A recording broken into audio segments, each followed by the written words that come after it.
The content provided in this video is for educational purposes only and is not medical advice. For medical advice, please schedule an appointment with one of our Hope for Healing providers or the appropriate medical professional. This material is the property of Hope for Healing and is not to be shared or replicated in any way without written consent. Thank you. Y'all, honestly, we're like, okay, maybe they don't have any questions, but the past day or two, y'all have submitted so many amazing questions. But because of that, we may not be able to get to all of them, but I keep a folder saved, so we will bring them back in for our next Q&A with Dr. K to make sure that she eventually addresses your questions. So we're going to get started because we want to make good use of your time and honor the commitment. So I think this is just a great kickoff question. What are your top 3 lifestyle changes to attain good health? That's a great question.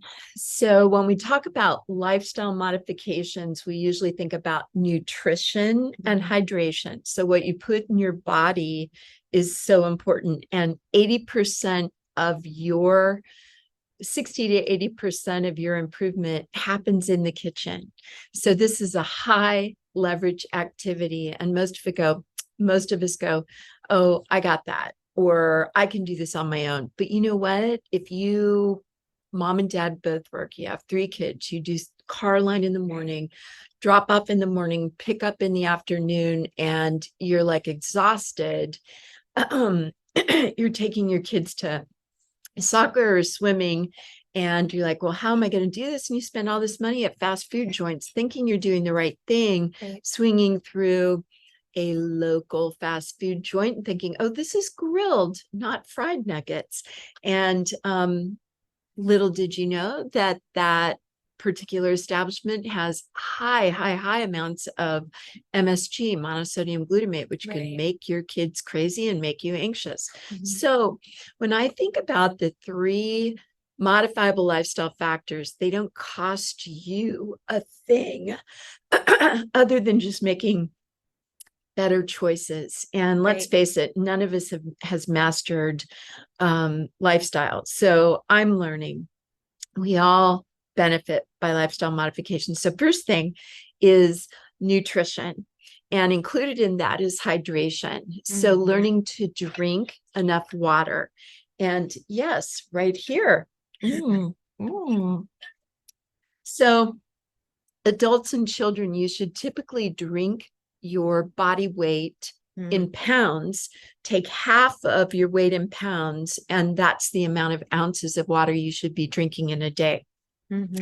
And the next is the nutrition. So you want to have whole foods. So think about, by whole foods, I'm talking real fruit, real vegetables, organic grass-fed beef, bison, poultry, wild-caught salmon, fish. And you don't want bottom dwellers like carp and tilapia.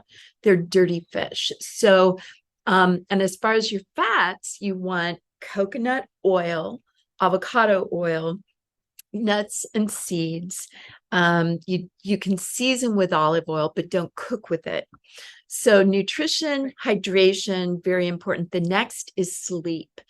If you're a patient here and you would like to have the suggestions for better sleep handout or the pediatric suggestions for better sleep, just message us through the portal and say, hey, can I have the sleep thing for kids or the sleep thing for adults? Absolutely. Because the quality of the sleep you have is so important. When we sleep, we clean out our brain. That's called the glymphatic system, not lymphatic, but glymphatic. So it's like the brain drain that happens when you sleep.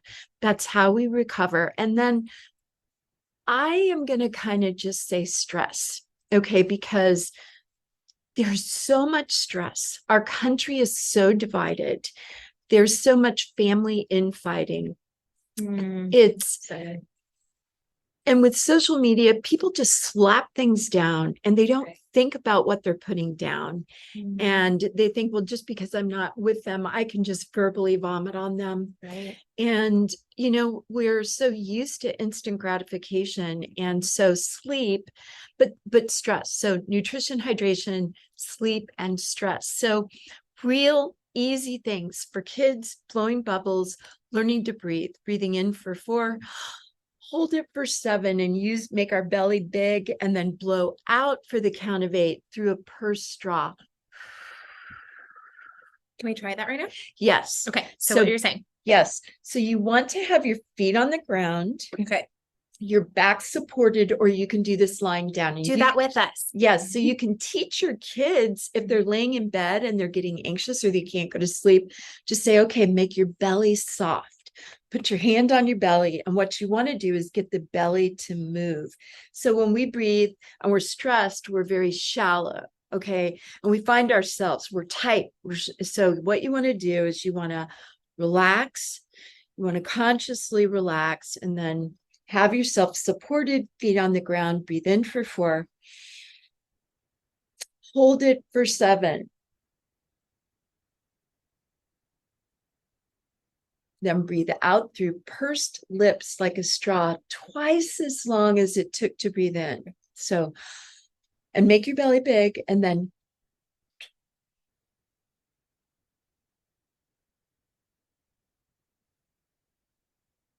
and you make the belly soft. And if you do that before you get out of bed in the morning, a lot of times you'll poop right when you get out of bed. Wow. So it's all about relaxing those muscles, because we go through our lives, boom, boom, boom, boom, boom.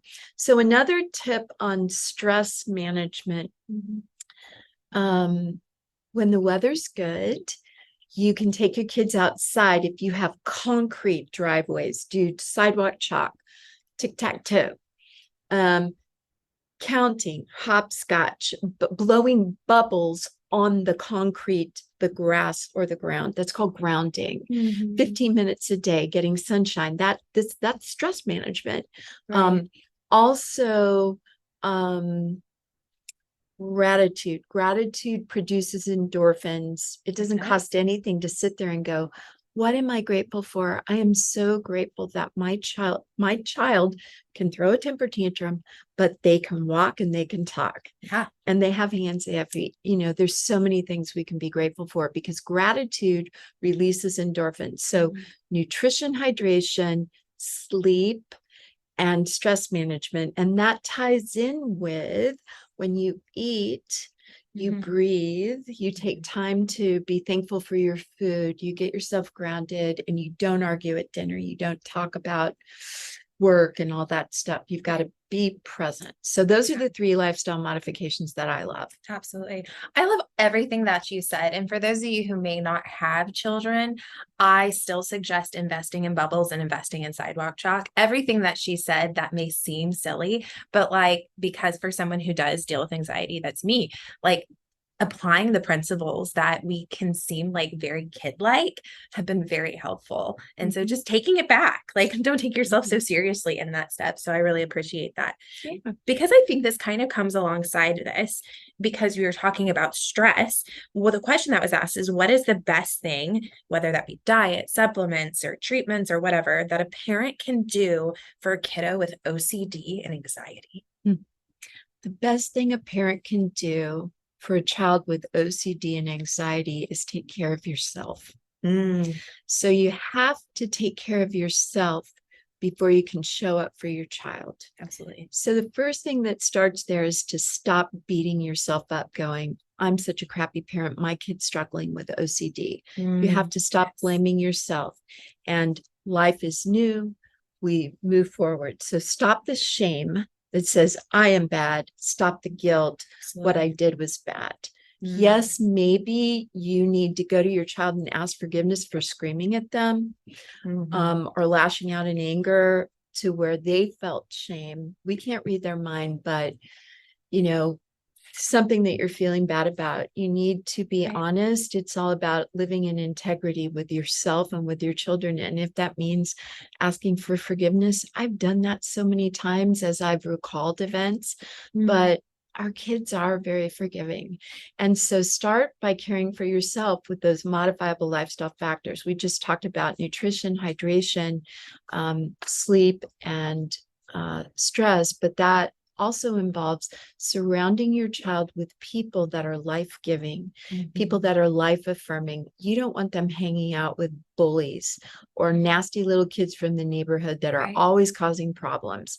Well, it's not that the child is nasty, but what they're doing is creating toxicity. And then movement. Movement's very important. It doesn't mean that you have to go join a gym. Just start walking up the stairs, walking down the stairs. If you've got a bum knee, if you can move, and if you have a little rebounder, jump on your little rebounder. But caring for yourself, and if that means going to therapy, if that means establishing a community of people that are life-giving, not people just, it's like people that ask for permission to offer,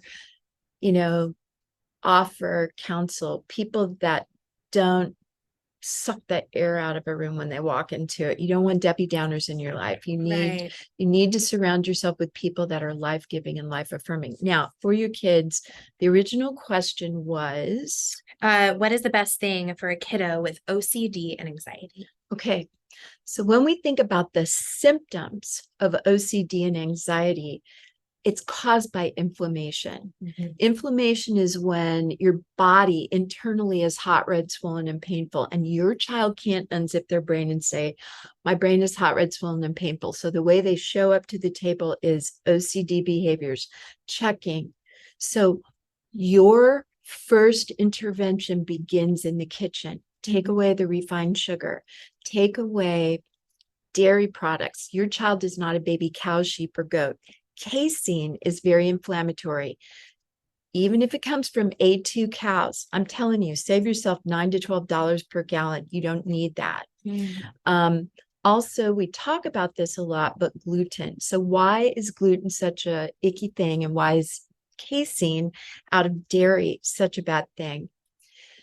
Dairy, and so casein, one of the proteins in dairy, and then gluten, gliadin is the protein in gluten, which is in barley, rye, oats, wheat, spelt. They form short chain opioids, and they cross the blood-brain barrier, and they bind to opioid receptors. They're addictive. They want you to keep coming back. That's why the food is addictive. So the food industry knows this. So what do they put the gluten, and what do they put the casein with? Bluebell ice cream, sugar and fat. Casein, they want you coming back. They study the taste and the sensations people feel when they put it in their mouth. Then the second thing is the gluten. It's put with sugar and fat, like in donuts. And it smells so good. But after a while, if you can find alternatives, that's why we have health coaches. Health coaches help you find alternatives that are actually delicious. And once those are taken away, and yes, there is withdrawal, and that's why you get this horrible, you're feeding candida, which is a yeast in your gut, and it continues to cause anxiety and OCD because those organisms release toxins. So moving away from sugar, dyes, gluten, dairy, and whole foods, adding color. And you don't go, this is bad for you, you can't eat this. You go, look at all the things you can eat. It's all about how you have that dialogue. So that's what I would encourage you to do. It's all about, hey, this is food that's going to make me strong. If you're a member of Hope for Healing and you've established with a medical provider, here's another thing that you can ask for: the phytonutrient spectrum handout. It's a practice guideline. We can send it to you. Yes. You can send that through the portal. Any questions, go through the portal. Numerous people are looking at that every day. Absolutely. Okay. Yeah, the phytonutrient I love. Honestly, if you do not have that in your practice documents, it is so cut and clear and explains why. Well, can you talk about like what is the phytonutrient? Yeah. So phyto is from plants. And so the nutrients from plants, it's not about the volume, but it's about the variety.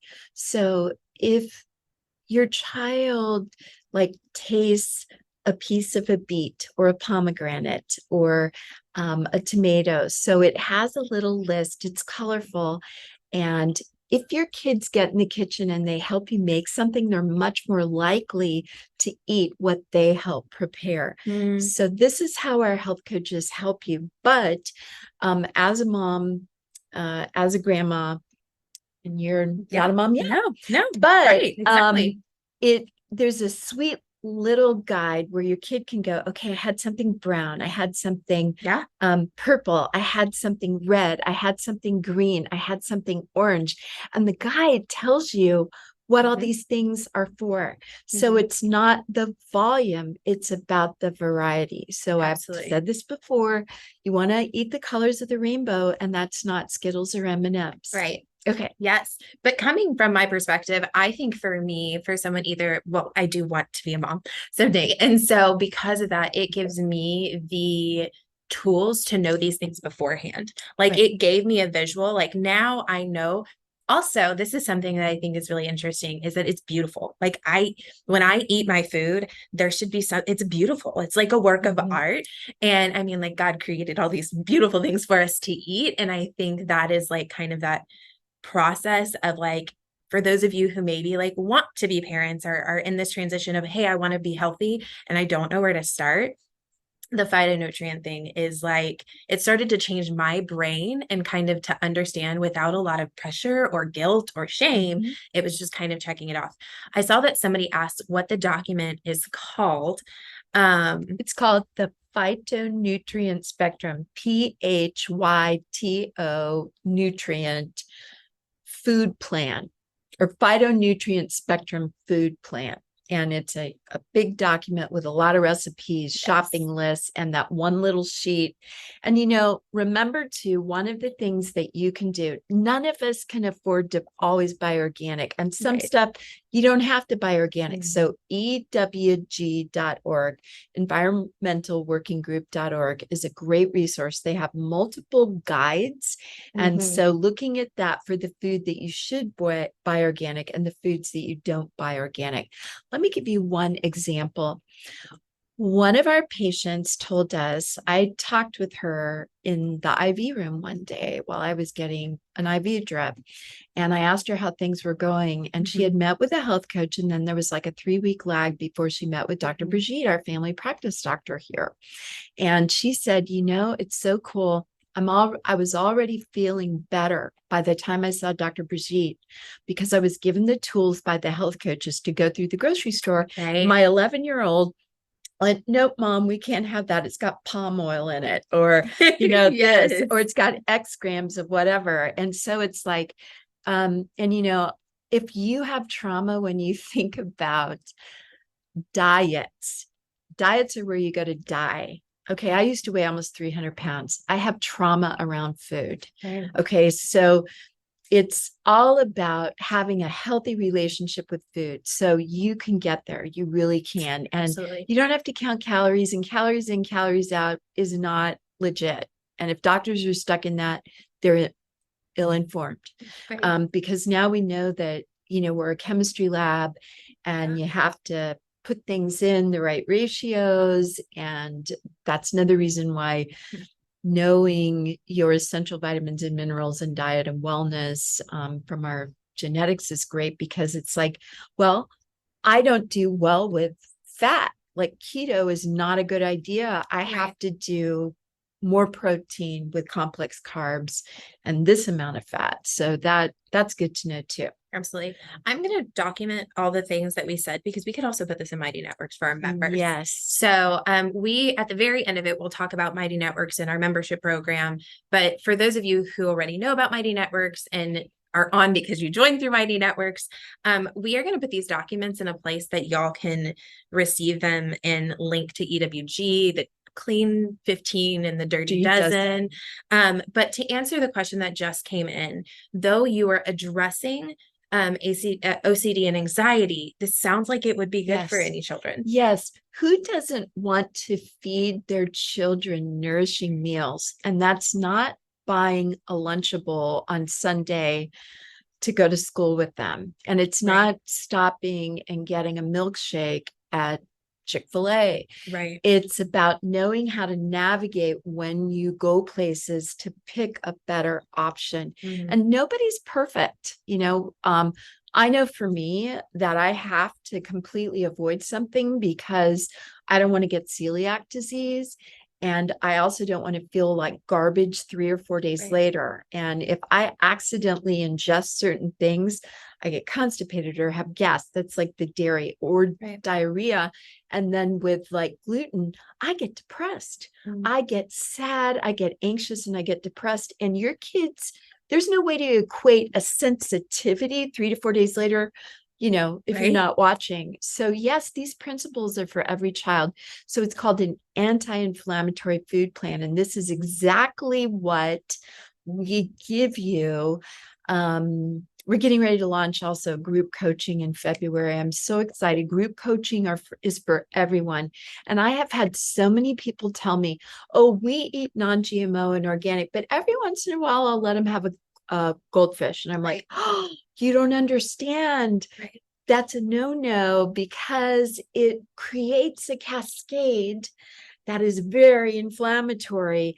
So we have to move from, oh, I can't have this, I want him to what can I provide my child that will nourish them, that they won't feel like the odd man out. You can bring in a little cupcake that's made with coconut sugar icing and or monk fruit or sweet leaf stevia, is something that they can love that looks just as good as everybody else.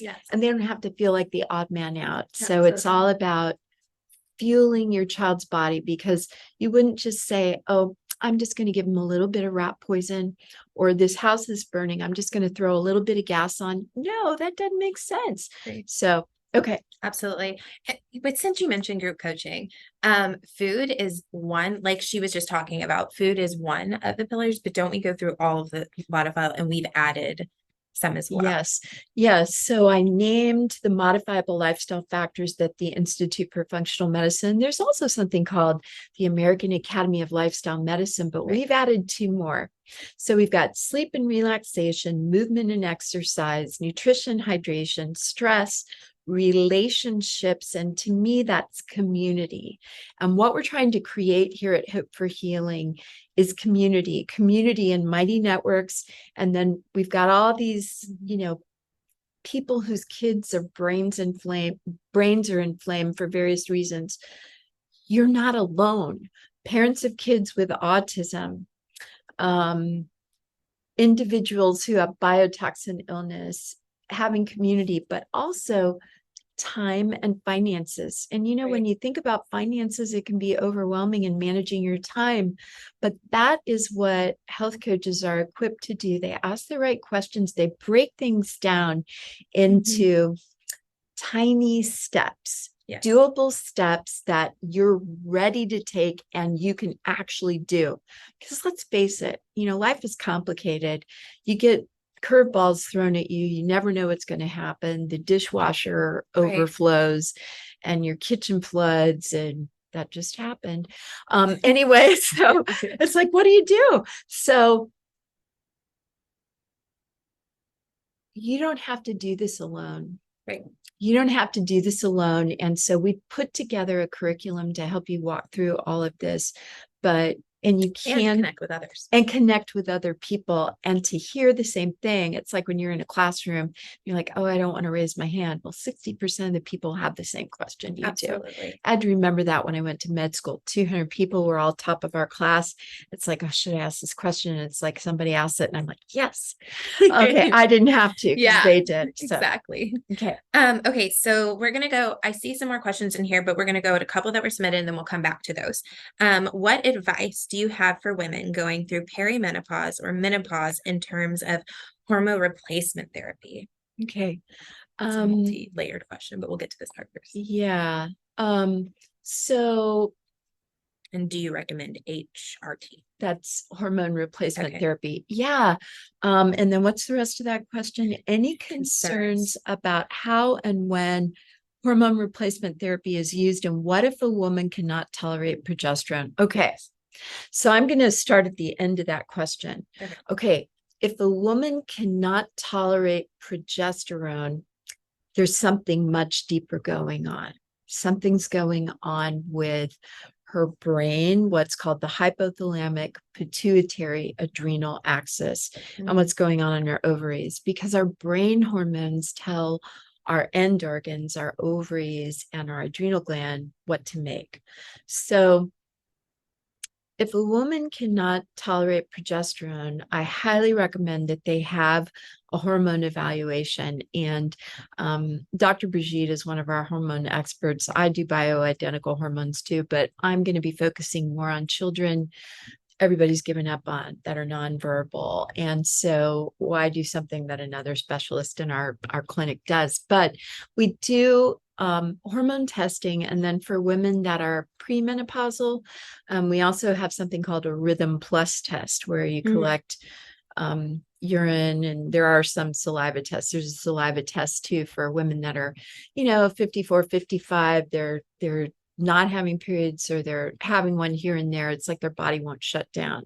So it's all about looking at all of those hormones, but also we need a complete history, because if you can't tolerate progesterone, then maybe that means that you have within your body a high body burden of what we call xenoestrogens, or fake endocrine disruptors. That means something that's been introduced into your body that inhibits you from making hormones or accepting them.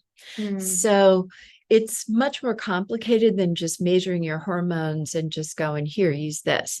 So that's why we need a complete history, because you are a complicated and fearfully and wonderfully made individual. So I do highly recommend hormone replacement therapy, because most people have the opinion, husbands say, well, my wife is being nasty and she has no interest in sexual relationship. They're just kind of nasty and gripey, and there's other words for that, but we're meant to flow through menopause, and it shouldn't really be an interruption. And as an example, this is kind of funny. My husband said to me, he said, have you gone through menopause? And I said, yeah. He goes, oh, he said, when I hear other men my age describe things, he's like, it sounds awful. And I'm like, well, I'm glad that I didn't show up to the table all nasty and mean. But it doesn't have to be that way. It's supposed to be a natural progression where women stop having menstrual cycles, and their sleep is not totally disrupted. Their mood, the depression, is not totally disrupted either. So I hope I answered that question. Yeah, you totally did. Is this something that, because I know sometimes people can get confused based on our practice or why they originally came. Is that something we can? Yes. Here? We prefer to do topical and oral hormone replacement therapy, typically topical, because when you use pellets that go into your skin and you have to receive like every 3 months or so, you overshoot, you go, woo, and then you do it again, woo. And if you measure hormones, physiologically, we're designed to have this nice within range ebb and flow, not overshoot. So a lot of people who have bioidentical pellets will lose their hair, have some problems. So we tend to do topical and maybe like an oral compounded progesterone, and you can do things topically, and that's just the way to go. And yes, we do that, and we use bioidentical, which means that it's not foreign to your body, because when you go to see a regular OBGYN or your PCP, they may use equine or horse-derived substances that are indeed pro-carcinogenic. And so, patches are okay, like estrase patches, and sometimes we'll utilize that too.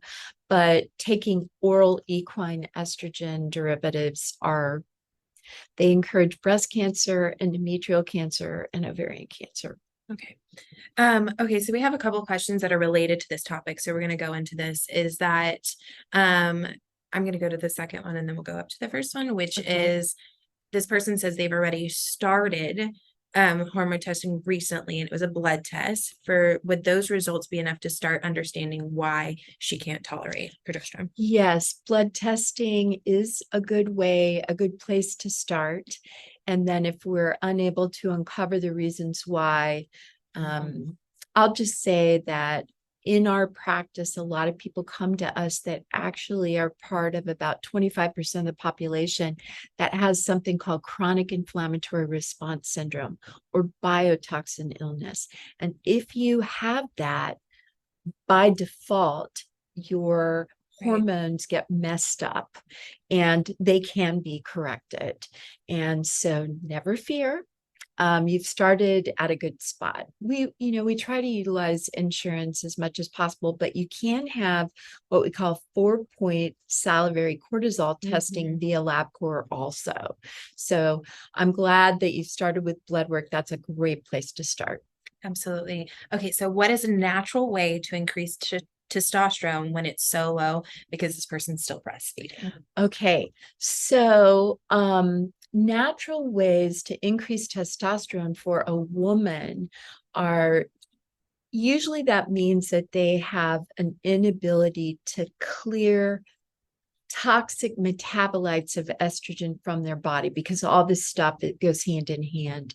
So we use something called DIM, diindole. It binds junk estrogen within the gut. But remember, food is information. And so what I highly suggest to start, especially since you're breastfeeding, is to go to the healthy living aisle at either HEB or Whole Foods, or buy it on Amazon, organic flaxseed. Don't buy ground flaxseed, buy whole flaxseed.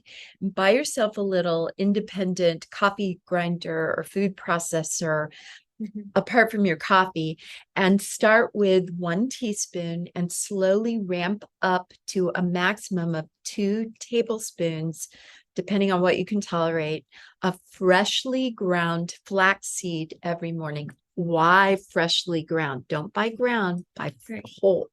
Is that it has a lot of fiber in it. So you slowly incorporate it. If you have a smoothie, or if you make a salad, or if you make a meatloaf, you can start with a teaspoon and then go up to 2 tablespoons a day slowly. If you start with 2 tablespoons, you are going to have so much gas because it's fiber, it's moving through your gut. So the flax is fiber, it moves it through your gut, but then the coating of the freshly ground flax has what are called lignans, lignans. They bind junk estrogen that cannot be recirculated, that in turn is causing you to not have enough testosterone, because you're flooding your system with toxic estrogen instead of pulling the garbage out. Plus, it'll help you have frequent bowel movements. It's normal to poop 1 to 3 times a day. That looks like a snake that sinks to the bottom of the toilet, shouldn't float. So that's a great natural way to increase your testosterone naturally, using food as information and food as medicine. Okay, so we had someone chime in that said, hey, could you also touch on for men as well? For men, yes. Okay. You can also use the flaxseed, all right, because you want to do food as medicine. But I do tend, now, when we think about where the testosterone is coming from, the adrenal gland produces a huge quantity of that. So what allows that hypothalamic pituitary axis to work better. Mhm. It's lowering your stress. So learning to breathe, having movement, effective sleep. If you snore or your partner says, honey, you're snoring, you got to leave, then you need to go have a sleep study. Or if you're a patient here, just say, hey, okay, my wife's done with me. I need a sleep study. Right. Or I have no libido. I have no sex drive whatsoever. Or it's just kind of not quite there. The other is with your diet, if you can eat cruciferous vegetables, that's like broccoli, cauliflower, asparagus, Brussels sprouts. Cruciferous vegetables keep the liver cleaned out. They have something contained within them called sulforaphane, and sulforaphane is a substance that keeps the liver moving. Yes. Okay, back to testosterone. Okay, now I try to avoid talking about supplements, but there is a formula that I recommend for men whose testosterone is low. It's by Neurobiologics and it's called male hormone support. Mhm. Don't laugh, but it has something in it called horny goat weed. And also something called saw palmetto. And these are things that help with testosterone production. Okay, so dealing with the stress in your life. And let's face it, men, you are the provider protector. And, Yeah. if your wife works too, she's a provider for the family too. But, you are wired as a man to be the hunter gatherer, provider protector. And you internalize a lot of stress and don't even realize that you do. You love your wife, you love your children, you're managing your home. So you have got to learn to deal with your stress. And that breathing that we talked about is very important. So eating a clean diet so that you're not putting garbage in, decreasing alcohol ingestion. That's very inflammatory, right? It's inflammatory. Even if you're going for the resveratrol, because I like my red wine every once in a while, but that will help naturally increase the testosterone production. Having daily bowel movements, getting crap out of your body, literally, and that'll open up those pathways. Absolutely. Two things I just really want to highlight that I think is so, I mean, yes, we're hope for healing, but it's super hopeful. Like if this is what you're going through, like the story that I think we're so frequently told about our bodies is, especially like I hear it so consistently, is like, as we age, it has to be this way. It's supposed to be this way. And what I hear you saying is that, no, there's something we can do about it, that we are actually in control of our own health. These are things that you can do. And what the media says, it's not normal to walk into a room and forget where you're going. You can't really chalk that up to a senior moment when you're 55 or 60. You cannot. You need to be able to keep up mentally. And so optimal hormones are important, but they are not everything. We also think about optimizing our vitamins and our minerals, but it's having that well-rounded non-inflammatory food plan. It's healthy fats, healthy vegetables, non-GMO. And the other thing I would say too is that the soap, the deodorant, the skincare products that you use as a man and as a woman, that is extremely important because you are putting toxins on your body. Absolutely. Not wearing perfume, but choosing instead essential oils that are pure. So I highly recommend that you go to, and we talked about this previously, environmentalworkinggroup.org, EWG.org, because it has those personal care guides in it. Absolutely. And it lists all kinds of stuff, and it's like the products that you have in your home are very important. The products that you clean with, don't use Glade plugins. Don't spray, Febreze. It's just like those are endocrine disruptors. They'll screw up your hormones. Absolutely.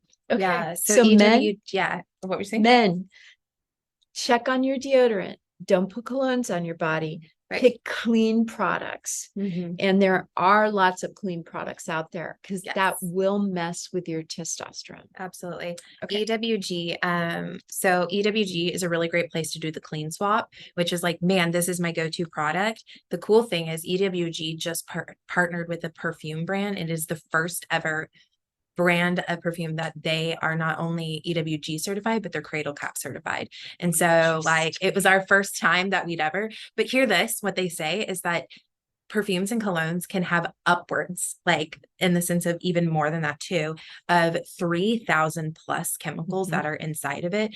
And they've gotten it down to around 150 to 300 because they add different kinds of essential oils and things. So anyway, it's just, EWG is a really great source that we consistently send people to. Why try to do the extra work when it's already been done for you and certified? Okay, so I know that I'm trying to be careful of time. There was just a lot of questions about this, so I'm gonna go backwards. What about essential oil cypress for increasing testosterone? Do you have any thoughts on that? I'd have to look at my essential vitamin guide, but you can Google that. You can go to youngliving.com or doTERRA. Those are two really clean essential oil things that you can look. I don't know. Sorry. No, that's good. But it's easily accessible. Yeah. I don't have my guide in here. It's in my office. Absolutely. One of the things that I love about this is that please note all the questions that we have. She'll tell you if you don't know. So we're not just making it up. I think there's a very honesty. Yes. Henry Rose. Catherine was saying that this is what she wears. I love it. I just got the sample pack from Henry Rose and it's amazing. So they actually smell good, super quality, but again, EWG and Cradle Cap certified. Good. Okay. So yes, one of the participants saying, yes, snoring. That's me. Sometimes I get kicked out of the room. So sleep study, like we can help you out with that. Okay. One of the things that someone said who was asking the question about the progesterone and tolerance, she was like, and I think you were also talking about, oh no, this was the natural testosterone. She was saying her estrogen is also low, but the flaxseed doesn't affect it only gets the bad stuff out, right? It has some phytoestrogens in it too. Ooh. So that's why flaxseed, it's a plant. And so if you freshly grind it, it will help. Okay. So yeah. Yes. And it tastes really good. There's some really great recipes. We need to get with Tom again because he makes some of the toast. Oh yeah. Flaxseed muffins. They're my favorite. But my thing is the ground flax, if I put it in a smoothie, sometimes it gets caught in my teeth, which is a bummer, but hey, it is what it is. You told me that I really loved, because I was missing more of like a nutty taste, is you told me I could sprinkle it on my salad. Yep. And it works nicely. Has a great thing. Okay. This is a huge one, especially since we're talking about hormones. And I know that Dr. K will have things somebody just popped as I was about to ask it. We love these questions, but can you talk about the role of possible mold as a hormone disruptor? Absolutely. So mycotoxins are what mold makes. So when a spore goes, just think about a mushroom. When you see a mushroom and it grows and spreads, well, all that junk goes everywhere. So mycotoxins are indeed endocrine disruptors. And the other thing that is too, is that in water damaged buildings, and those of you who've been patients or you're brand new on the block with us, is we're always learning because science is always, it takes 17 years usually for research to get incorporated into practice, but that's one of the things here. We as providers are looking into PubMed all the time. And so what comes out, you got a PhD in Japan, a PhD in Russia, and an MD in the US. We're like Googling those and getting those and putting them together. So mycotoxins from mold. But in water damaged buildings, it's not just mold, it's also bacteria. So there's a family of bacteria called actinomycetes. We have started asking you to start testing your home for this. This is in the dust of your home. By definition, mycotoxins and endotoxins or exotoxins. Endo and exotoxins are the toxins from bacterial species that harm people. Right. Those cause a suppression in the brain of the hypothalamus and all 7 hormones that come out of the pituitary gland. So if you have no libido, if you pee all the time, if you're thirsty all the time and you can't quench your thirst, if you have brain fog, if you hurt all the time, if you have gut problems and you're depressed or you're anxious or you're having panic attacks, by definition, you have endocrine abnormalities. So mold mycotoxins are endocrine disruptors. And flax, again, is a very helpful thing. But that's where we can help you navigate medically how to deal with mold. Something, because it was kind of attached to this question. And so if their questions are a little bit more specific to your treatment process, that would probably be better. But one of the things that I know we've recently talked about is getting rid of the biofilm and the things we have now that we didn't always have. So can you walk about that? So biofilms everywhere on the skin, in the gut, in the nose. I'm wondering to get rid of she was never able to get rid of a biofilm. And it indicated that mold exposure was there. No. So she just okay. Yeah, great question. So what is a biofilm? First of all, a biofilm, bacteria, viruses, parasites, fungus, all like to live together. And the body walls them off. And that wall is called a biofilm. And a biofilm is made up of like a little chain link fence. And in the middle of it is calcium. So what you have to do is you have to break the biofilm apart. And you usually break the biofilm apart using something that chelates or grabs. And so typically we like to use something called EDTA. But if a person had a biofilm in their nose that they were unable to get rid of, and if their home mold-wise is okay, we do 2 tests, ERMI, HERTS-Me2, right. Then my question would be, is you've got to look at this bacteria called actinomycetes in your home. We have those kits here. You don't pay us, you pay the company. Right. Have to do it correctly. It's just like an ERMI or a HERTS-Me. And if that is present, then one of the things that we've been doing is we're using nasal insufflation for ozone to get rid of the biofilms, right. in addition to using maybe Xlear or EDTA containing nasal spray. Right. But if you have actino in your home and you've still had Marcons or a biofilm in your nose, then we have to know about actino. And then also, if your car is moldy, okay, so you need to go take your car and have it looked at to make sure that the air coils are not moldy, right. that the air filters are not moldy. And if you have a General Motors car, in a lot of them, they've hidden the back air coils for the AC that has to be like seats might need to be removed to get to them. And I had a family that couldn't get rid of a biofilm in their nose. And every time they turned on their car, they were being sprayed. But this actino is a driver and it causes that little biofilm to be there. So, Xlear has some xylitol in it. And yeah, people say, well, xylitol is a sweetener, but it's a biofilm buster in addition to EDTA. Okay, so y'all are pouring in the questions, and there's just based on the fact that we only have 10 minutes left, we just will not be able to get to all of them, but we will get another one of these scheduled and we will be sending you all of the information.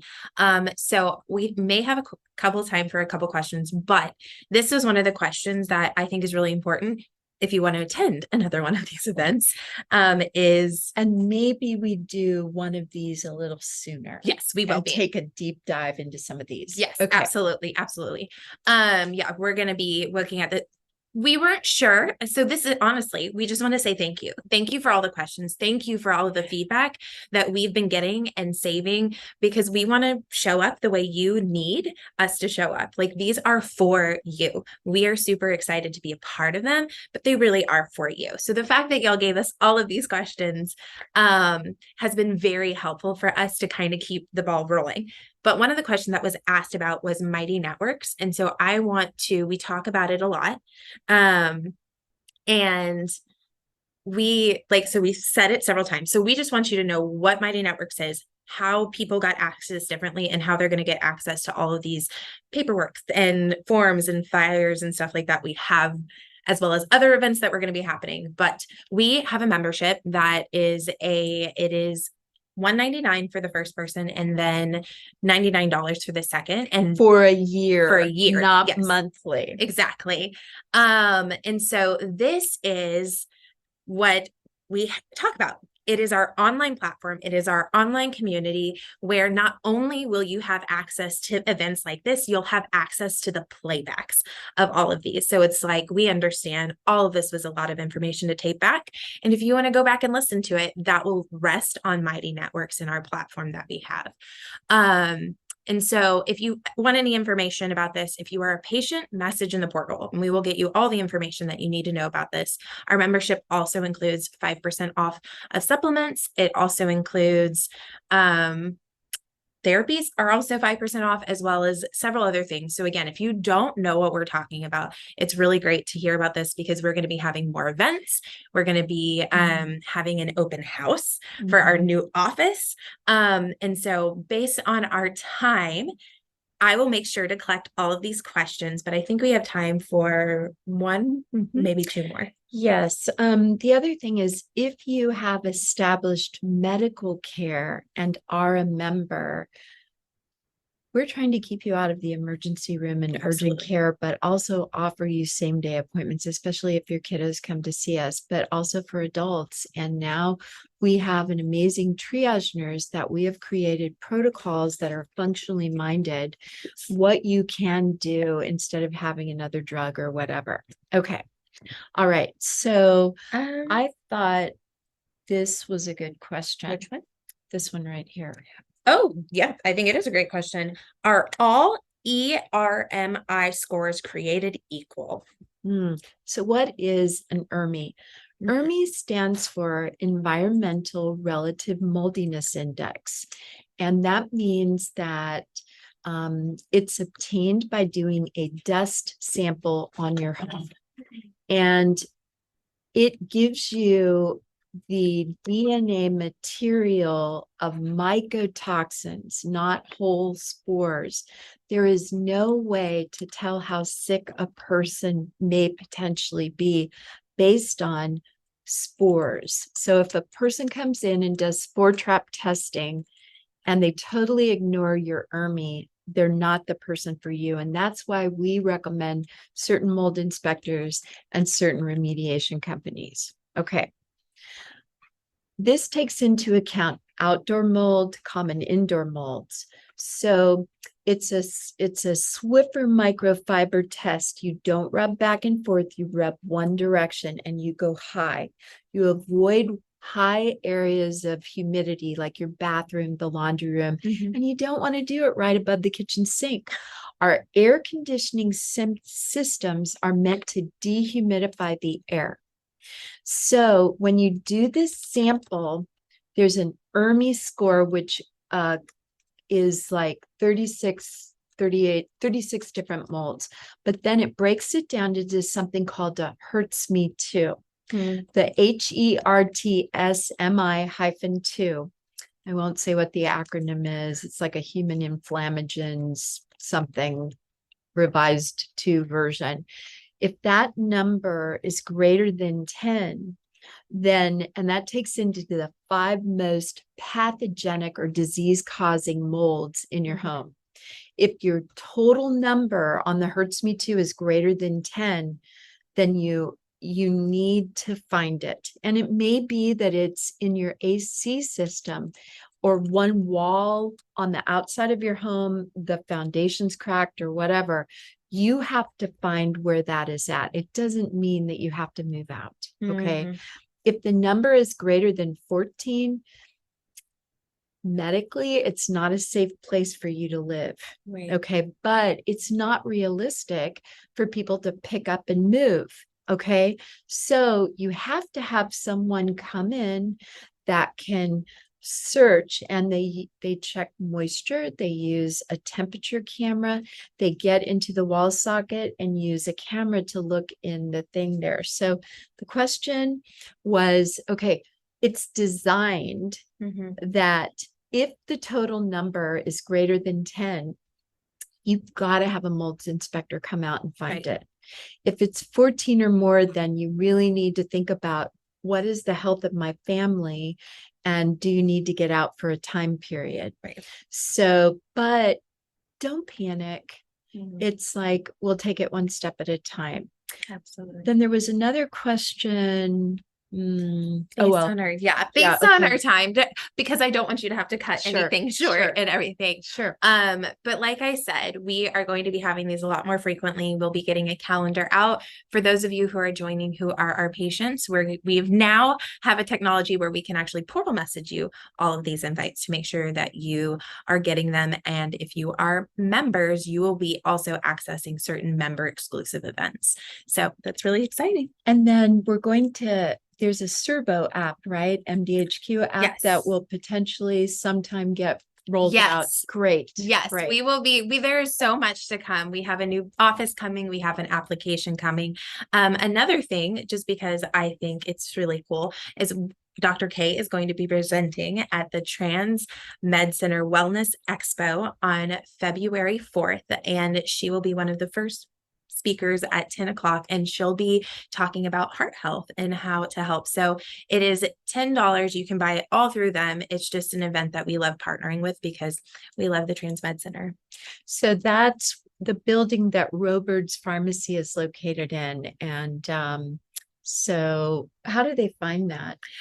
We will be messaging everybody who came in. If we don't have your email and you don't think we have your email, as much as the event will be done, you can still just write your email if you'd like information to about the event. And so it is $10 in advance and $15 at the door, but we do not collect payment for this. It is just, we want to be a part of what they're doing. And there'll be other vendors. You'll actually get to meet some of the vendors that we refer to and that refer to us. So it'll be great. So thank you so much for joining us. We appreciate you. We are trying to create community where you're not out there doing this on your own. There are other people that are like-minded, and we just want you to know we love you, we care about you, and we want to show up to the table respectful and kind and communicate with you in a nonviolent way. And that's what we ask of you too. And